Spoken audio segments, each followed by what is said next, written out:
আসসালামু আলাইকুম এভরিওয়ান। আপনারা সবাই কেমন আছেন? আশা করি সবাই সুস্থ আছেন, ভালো আছেন। আল্লাহর অশেষ রহমতে আমরাও ভালো আছি আলহামদুলিল্লাহ। আজকে আমি আপনাদের সাথে এমন একটা রেসিপি শেয়ার করব যেটা দেখতে খুবই সাধারণ সাধারণ উপকরণেই রান্না হয় কিন্তু খেতে অসাধারণ। তো আজকে আমি আপনাদের সাথে কলার মোচার ভাজি রেসিপিটা শেয়ার করব। কলার মোচা দিয়ে কিভাবে সহজভাবে একদম সহজ পদ্ধতিতে খুবই মজাদার রান্না করা যায় সেই রেসিপিটাই কিন্তু আপনাদের সাথে আজকে আমি শেয়ার করব। তো এই তো দেখেন সকালবেলা মুদাসিরে বাবা বাজার করে নিয়ে এসেছে। তো আমাদের যেহেতু রেগুলার বাজার করে, তো সকালবেলা মুদাসিরে বাবা মাছের আর সবজির বাজার নিয়ে আসে। অনেক সময় একদিন পরপরও করে। কলার মোচা আমরা জানি এটা কিন্তু প্রচুর পরিমাণে ভিটামিন আছে। তো সেটা আমি একটু পরেই বলবো কী কী ভিটামিন আছে। আর এই তো কলার মোচা বেছে নেওয়া এবং ভাজির জন্য কিভাবে কেটে নিতে হয় সেটাও কিন্তু এখন আপনাদের সাথে শেয়ার করব। প্রথমে হাতের মধ্যে একটু সরিষার তেল দিয়ে নিলাম। এই কারণ হচ্ছে কলার মোচায় কিন্তু প্রচুর কষ থাকে, এটা ছোলার সময় হাত কালো হয়ে যায়। তো এই জন্য একটু সরিষার তেল নিয়ে নিলে কি আঠা আঠা হয় না আর হাতটা কালো হয়ে যায় না। তো এই তো দেখেন এই কলার মোচার মধ্যে যে ভিতরে যে অংশটা আছে এর মধ্যে একটা শক্ত একটা জিনিস আছে, যেটা আমার আম্মা বলতো ছাতির মতো, মানে ছাতির যে লাঠিটা আছে তো ওইটার মতো। তো সেটা কিন্তু ফেলে দিতে হবে, এরপর বাকিটা কিন্তু ভাজি করে নিব। তো এইভাবে কিন্তু আমি পুরো কলার মোচাটা বেছে নিব। তো কলার মোচাটা বাছতে কিন্তু আমার অনেক সময় লেগে গিয়েছে, তবে একটু টেকনিক ফলো করলে কিন্তু খুব সহজে কলার মোচাটা বেছে নেওয়া যায়। আমরা অনেকেই ব্যস্ততার কারণে কলার মোচাটা কিন্তু খেতে চাই না, কারণ কলার মোচা খেতে একটু ঝামেলা সবাই মনে করি। তো আমার টেকনিকগুলো ফলো করে যদি কলার মোচা বেছে নেন তাহলে কিন্তু খুব সহজেই বেছে নিতে পারবেন। কলার মোচায় অনেক ভিটামিন আছে, কলার মোচায় প্রচুর পরিমাণে আয়রন আছে, আর এই আয়রন কিন্তু আমাদের রক্তশূন্যতাকে দূর করে। কলার মোচা আমাদের ত্বকের জন্য কিন্তু অনেক উপকারী। যেমন কলার মোচার মধ্যে যে অ্যান্টিঅক্সিডেন্ট আছে বা অন্য যে উপাদানগুলো আছে উপকারী উপাদান, এই উপাদানগুলো আমাদের স্কিনকে টান টান রাখতে সাহায্য করে। কলার মোচায় উচ্চ মাত্রায় ফাইবার আর পটাশিয়াম থাকে, যা রক্তচাপ নিয়ন্ত্রণে সাহায্য করে। আমি কিন্তু কোনো ডাক্তার নই, তবে আমি কোন সবজিতে কী ভিটামিন আছে অনেক সময় এগুলো আমি জানার চেষ্টা করি, সেই দিক থেকেই কিন্তু আমি জেনে নিয়েছি। আপনারা দেখতেই পেয়েছেন কলার মোচার অনেকটা অংশ আমি বেছে নিয়েছি, আর এই অংশটা যেহেতু অনেকটা নরম, অনেকটা সফট, এজন্য এটা আমি একটা ছুরির সাহায্যে কুচি করে কেটে নিচ্ছি। আরও যেগুলো আমি বেছে নিয়েছি সেইগুলো কিন্তু ছুরির সাহায্যে এভাবে কুচি করে কেটে নিব। ছুরির সাহায্যে কেটে নিলে কি এই ভাজিটা অনেক কুচি হয়, আর বটির সাহায্যে কাটলে কি একটু বড় বড় থেকে যায়। যত কুচি করা যায় এই ভাজিটা খেতে কিন্তু ততই স্বাদ হয়। বলতে গেলে যারা কলই শাক রান্না করে খেয়েছেন, যে ছোট কলই আমরা যেটা বলি, তো আমাদের বিক্রমপুরে যেটা বলে ছোট কলই, শীতকালে ছোট কলই শাকটা কিন্তু বেশি অ্যাভেলেবেল পাওয়া যায়। অ্যাভেলেবেল বললে ভুল হবে, শীতকালেই পাওয়া যায়। তো সেই ছোটো কলই শাকটা কিন্তু অনেক কুচি করে আমরা কেটে থাকি। তো এই কলার মোচাটাও সেরকম কুচি করে আমরা কেটে নিব। কেটে নিয়ে এরপর পানিতে ভিজিয়ে নিব। এর মধ্যে যদি সামান্য পরিমাণ হলুদের গুঁড়ো দিয়ে ভিজিয়ে রাখেন তাহলে কিন্তু এই কলার মোচাটা কালো হবে না।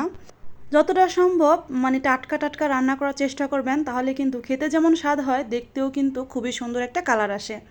যাই হোক, আমিও কিন্তু কিছুক্ষণ ভিজিয়ে রেখেছিলাম, এরপর কলার মোচা ভাজি প্রসেসে চলে আসলাম। দেখতেই পাবেন একদম সহজ টেকনিকে কিন্তু কলার মোচাটা আমি ভাজি করব। এখানে প্রথমে আমি সরিষার তেল দিয়ে দিয়েছি, যেহেতু কলার মোচা ভাজি তেলের পরিমাণ একটু বাড়িয়ে দিতে হবে, তবে অনেক বাড়িয়ে না। আর এখানে আমি ভিজিয়ে রাখা কলার মোচাটা পানি ঝরিয়ে নিয়েছি, হলুদের গুঁড়া আর লবণ দিয়ে দিয়েছি পরিমাণ মতো। আর এই তো দেখেন কলার মোচাটা দিয়ে দিলাম, আর খুব বেশি কিছু দেইনি কিন্তু ভাজি করার সময়। একটু পেঁয়াজটা কিছুক্ষণ সরিষার তেলে ভেজে কয়েকটা কাঁচামরিচ ফালি করে দিয়ে দিয়েছি, আর এর মধ্যেই কিন্তু কলার মোচাটা দিয়ে দিয়েছি। পেঁয়াজের পরিমাণ আর সরিষার তেল আর কাঁচামরিচ এটি একটু যা যা স্বাদ মতো বাড়িয়ে নেবেন। অনেকে বাচ্চা থাকে, বাচ্চারা খায়, এই জন্য মরিচের পরিমাণ কিন্তু একটু কমিয়ে দিতেই পারেন। তো আমি কিন্তু একটু বেশিও দিইনি আবার কমও দিইনি, পরিমাণ মতোই দিয়েছি। তবে আমার মুদাসির কিন্তু খেতে পেরেছে, সে বলেছে অনেক মজা হয়েছে। আর কি বলবো, সারাদিন যেহেতু আমি আজকে সকালবেলায় কিন্তু কলার মোচাটা ভাজি করছি, তো সকাল থেকে রাত পর্যন্ত আমার ছেলে কিন্তু এই কলার মোচা ভাজি দিয়েই ভাত খেয়েছে। শুধু ছেলের কথা বললেও কিন্তু ভুল হবে, ছেলের বাবা সে কিন্তু এই মোচার জাস্ট বন্ধু হয়ে গিয়েছে। আর আজকে কিন্তু সকালবেলায় আমি রান্না করতে চলে এসেছি। আজকে সকালবেলা ভাত রান্না করছি আর কলার মোচা ভাজি করছি। শর্টকাট করে কিন্তু আজকে ভাত দিয়ে সকালে নাস্তাটা সেরে নিব, অন্য বাড়তি কিছু করিনি। আর এই তো দেখতে পেলেন গরুর মাংস ভিজিয়ে রেখেছি। তো গরুর মাংসটা আমি পরে রান্না করব, রান্না করতে করতে দুপুর হয়ে যাবে। তবে সকালবেলা ভাত, কলার মোচা ভাজি আর সাথে ডিম ভেজে নিব, এটা দিয়ে সকালের খাবারটা সেরে নিব। আপনাদেরকে আমি বলেছি ভিডিওর শুরুতেই, খুবই সাধারণ এই ভাজিটা কিন্তু একদম সাধারণভাবেই আমি তৈরি করলাম। দেখতেই পেলেন শুধু সরিষার তেলের মধ্যে পেঁয়াজটা কিছুক্ষণ ভেজে কয়েকটা মাত্র কাঁচামরিচ ফালি করে দিয়েছি। আর রেগুলার আমরা সচরাচর অন্যান্য শাকসবজি যেভাবে ভাজি করি, তো সেভাবেই কিন্তু আমি এই কলার মোচাটা ভাজি করছি। আর এই সাধারণ ভাজিটাই অসাধারণ লাগবে খেতে, এজন্য আপনাদেরকে আমি বলেছি। যেহেতু আমি ভাজিটা খাওয়ার পর ভয়েস ওভার করছি আর রেসিপিটাও শেয়ার করছি, সেহেতু আমি জানি ভাজিটা কিন্তু খুবই অসাধারণ হয়েছিল। আর এই তো দেখেন ভাজিটা আমি করে নিচ্ছি। আমি অনেকেরই দেখেছি এই কলার মোচা ভাজি করতে গিয়ে অনেকে তেজপাতা, গরম মশলা, সাথে আদা রসুনের পেস্টও ব্যবহার করে। কিন্তু এগুলোই ব্যবহার করলে আমি মনে করি, মানে আমার মতামত যেটা আমি জানাচ্ছি, মানে কলার মোচা ভাজিটা তেমন একটা আমার কাছে ভালো লাগে না, আমার কাছে ভালো লাগে না। কিন্তু এইভাবে যদি, আমি গ্যারান্টি দিচ্ছি, এভাবে যদি কেউ ভাজি করেন, সারা দিন আপনারা শুধু এই ভাজি দিয়েই ভাত খাবেন আর অন্য কিছু খেতে চাইবেন না। যাই হোক, এবার আমি আমার প্রিয় আপু ও ভাইয়াদের কাছে আমার সেই প্রতিদিনকার একটাই কথা, আমার ভিডিওর কোনো অংশ যদি আপনাদের একটুও ভালো লেগে থাকে তাহলে সাবস্ক্রাইব করে আমার চ্যানেলের পাশেই থেকে যাবেন। আর যারা ভিডিও দেখতে দেখতে এ পর্যন্ত চলে এসেছেন কিন্তু একটা লাইক দিতে ভুলে গেছেন, প্লিজ একটা লাইক দিয়ে দিবেন। আপনাদের একটা লাইক আমার কাছে কিন্তু মহামূল্যবান। আর এই তো ভাজিটা কিন্তু হয়ে আসছে। তবে আমি অনেকক্ষণ সময় লাগিয়ে ভাজিটা রান্না করে নিয়েছি। যেহেতু কলার মোচা ভাজি, এটা কিন্তু একটু শক্ত থাকলে খেতে ভালো লাগবে না, সফট নরম ভাজা ভাজা এই টাইপ করেই কিন্তু আমি ভাজিটা করে নিব। আমার প্রিয় প্রিয় আপুরা আমার রান্নাবান্নার ভিডিওগুলো দেখে খুব সুন্দর করে কমেন্ট করে। আমার আপুদের সুন্দর সুন্দর কমেন্ট আমার কিন্তু একটা ভিডিও তৈরি করার জন্য উৎসাহ দেয়। আর আপুরা, আমি কিন্তু রেগুলার ভিডিও দেওয়ার চেষ্টা করছি, তো চেষ্টা করছি না, ভিডিও আমাকে দিতে হবে। আমার চ্যানেলের কিন্তু একটু খারাপ সময় চলছে, যেহেতু আমি অনেক দিন ভিডিও দিইনি। তো এই তো দেখেন আমি কিন্তু ভাজিটা করে নিচ্ছি। আমার আপুরা কিন্তু আমার ভিডিওগুলো খুবই মনোযোগ দিয়ে দেখে এবং সুন্দর সুন্দর করে কমেন্ট করে। আমি কিন্তু বুঝতেই পারি কোন আপুরা আমার ভিডিওটা ফুল দেখেছে। যাই হোক, যার ভালো লাগবে সেই কিন্তু পুরো ভিডিওটা দেখবে, আর যার ভালো লাগবে না সে স্কিপ করতে পারে। এটা যার যার নিজস্ব ব্যক্তিগত স্বাধীনতা।